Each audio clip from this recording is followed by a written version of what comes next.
종합위험 수확감소부장의 과수 품목을 보시면 먼저 포도, 복숭아, 자두의 경우 수확량 조사는 총 4가지 조사를 합니다. 1. 착과수 조사, 2. 과중 조사, 3. 착과피해 조사, 4. 낙과피해 조사가 있고요. 먼저 1. 착과수 조사는 사고 여부와 상관없이 계약된 농지 전건에 대하여 실시하는 조사이고요. 조사 시기로는 최초 수확 품종의 수확기 직전에 실시합니다. 조사 방법은 표본 조사가 있는데요. 표본 조사의 순서는 먼저 실제 결과 주수 등을 파악을 해야 되고요. 그 파악하고 그 결과값들을 통해서 조사 대상 주수를 구하고요. 조사 대상 주수가 구해지면 이 조사 주수 대상을 기준으로 해서 전체 표본주를 산정하게 되고, 이 산정된 전체 표본주를 통해서 표본주를 선정하게 됩니다. 선정된 표본주의 착과수를 조사하고 마지막으로 미보상 비율을 적용하는 순서대로 이루어지는데, 이 순서 외우셔야 되고요. 실제 조사, 전체 표본, 착과수, 미보상입니다. 이 과중조사의 경우 사고 접수가 된 농지에 하나에 실시하고, 조사 시기로는 품종별로 수확 시기에 각각 실시할 수 있습니다. 조사 방법은 역시 표본조사이고요. 표본주 3주, 품종별 20개, 포도의 농지에는 30개, 복숭아나 자두 등의 농지는 60개, 그러니까 숫자 3, 20, 30, 60. 3. 착과피해 조사의 경우에는 착과피해를 유발하는 재해가 있을 경우에만 시행을 하고요. 조사 시기로는 2가지 시기가 있는데, 첫 번째로는 1. 착과피해 확인이 가능한 시기에 실시하고, 또는 2. 필요시에 품종별로 각각 실시할 수 있습니다.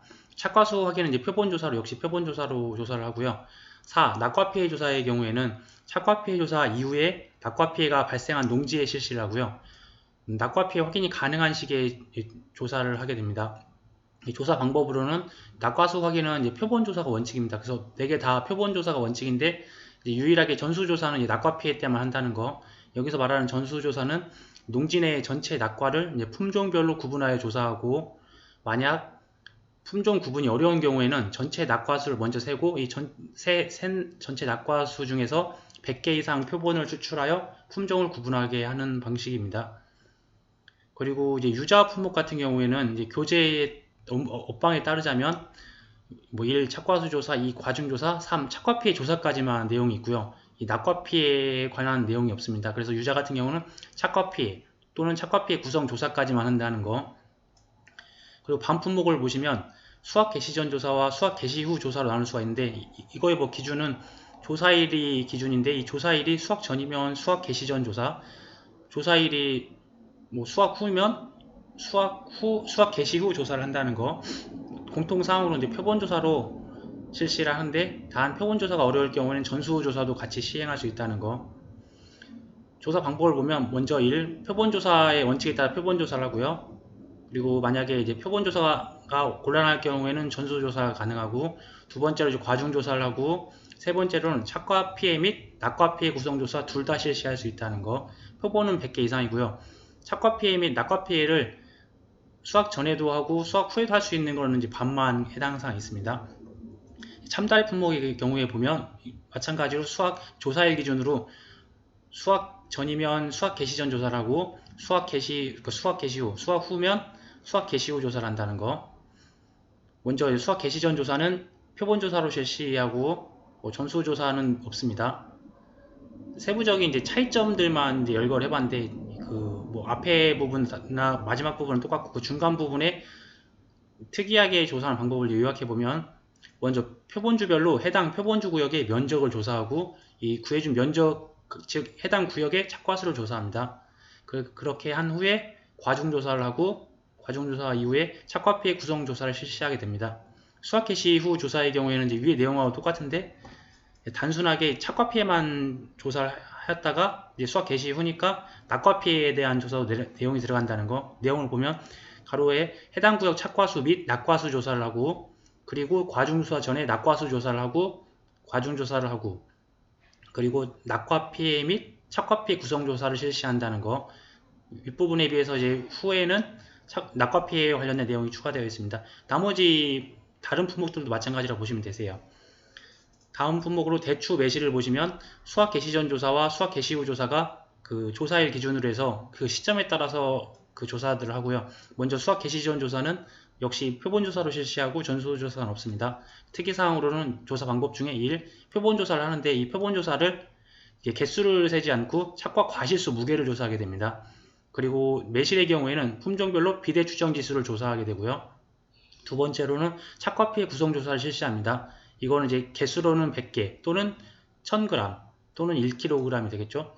수학 개시 후 조사를 보면 표본 조사로 실시하고 표본 조사가 어려울 경우에는 전수 조사 실시한다. 수학 개시 후에 실시하고 과정상에 보면 이제 그 전이랑 똑같은데 마찬가지로 후니까 낙과 무게나 낙과 피해 구성 조사를 한다는 거. 순서를 보시면 1. 표본 조사를 하는데 이 표본 조사는 착과 무게 및 낙과 무게를 조사하게 되고 매실의 경우에는 품종별로 비례 추정 지수를 이제 조사하게 되고 2. 낙과수 전수 조사를 하게 됩니다. 이 전수 조사하는 방법은 전체 낙과를 품종별로 구분하여 조사하고 품종 구분이 어려운 경우에는 전체 낙과 무게를 재고 전체 낙과 중 1000g 이상의 표본을 추출 품종을 구분하여 적용하게 됩니다.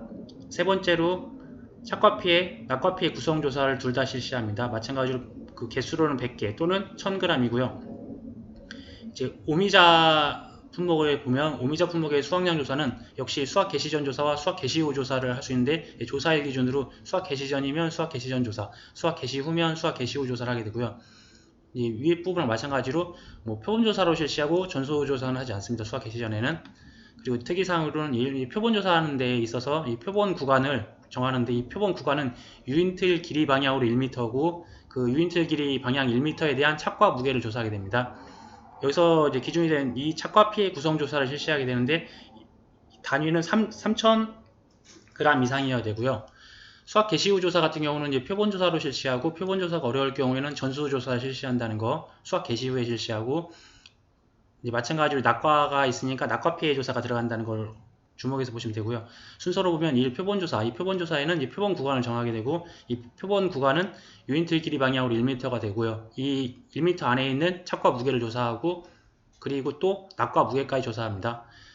이 낙과수 전수조사 방법을 보면 전체 낙과를 이제 품종별로 구분하여 조사하게 되고 품종 구분이 어려운 경우에는 전체 낙과 무게를 재고 전수조사하게 됩니다. 그리고 전체 낙과 중에서 임의 과실 3000g 이상의 표본을 추출 품종을 구분하여 적용합니다. 그 임의 내용이 있었는데 굳이 있어도 되고 안 돼도 될 것 같은데 교재에 따라서 이렇게 적어놓고요. 3. 착과 피해, 낙과 피해 구성 조사를 이제 둘 다 실시하고 단위는 이제 기준은 3000g 이상입니다. 그리고 나머지 조사로는 이제 고사나무 조사랑 이제 비가림 시설 조사가 있는데 먼저 고사나무 주수 같은 경우는 포도, 복숭아, 자두, 매실, 유자 랑 참다래를 구분할 수 있고요. 공통된 사항으로 조사 방법은 먼저 나무 손해보장 특약 가입 여부 및 사고 접수 여부를 확인하고 그리고 조사 시기를 결정하게 됩니다. 그런 다음에 보상하는 재해 여부 심사를 하게 되고요. 이 조사 시기로는 수확 완료 시점 이후에 실시, 나무가 죽은 걸 확인하기 때문에 수확이 완료된 시점 이후에 실시하게 됩니다.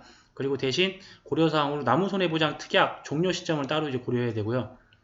이 조사 방법을 보시면 1. 품종별, 수령별로 실제 결과 주수를 그리고 수확 완료 전 고사 주수, 수확 완료 후 고사 주수를 그리고 미보상 고사 주수를 이제 조사하게 되고요. 그리고 만약에 이런 고사 주수가 없었을 때는 수확 완료 후에 고사 주수가 없는 경우에는 고사나무 조사를 생략이 가능하다는 거. 그리고 이제 참다래 같은 경우는 이제 약간 차이점이 있고요. 이 차이점을 보면 1. 참다래 같은 경우는 1. 품종별, 수령별로 실제 결과 주수와 고사 주수를만 이제 조사하게 되고요. 그리고 특이사항으로 이제 고사 주수가 없는 경우에는 고사나무 조사 생략이 가능하다는 거. 비가림시설 피해 조사를 보면 예전에는 포도 대추만 있었는데 이번에 참다래가 신설됐죠. 그래서 포도 대추 참다래가 이제 관련된 품목들이고요. 조사 기준을 보면 해당 목적물인 비가림시설의 구조체와 피복제를 이제 별도로 구분해서 제조달 가액을 기준으로 수리비를 산출하게 됩니다.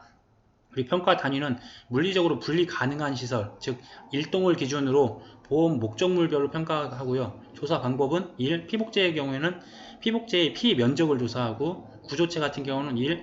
손상된 골조를 재사용할 수 없는 경우가 있는 경우가 있는데 먼저 재사용할 수 없는 경우에는 교체 수량을 확인하고 피해물에 대한 경제적 가치를 확인하게 됩니다. 그리고 손상된 골조를 재사용할 수 있는 경우에는 보수 면적을 확인하게 되는 거고요.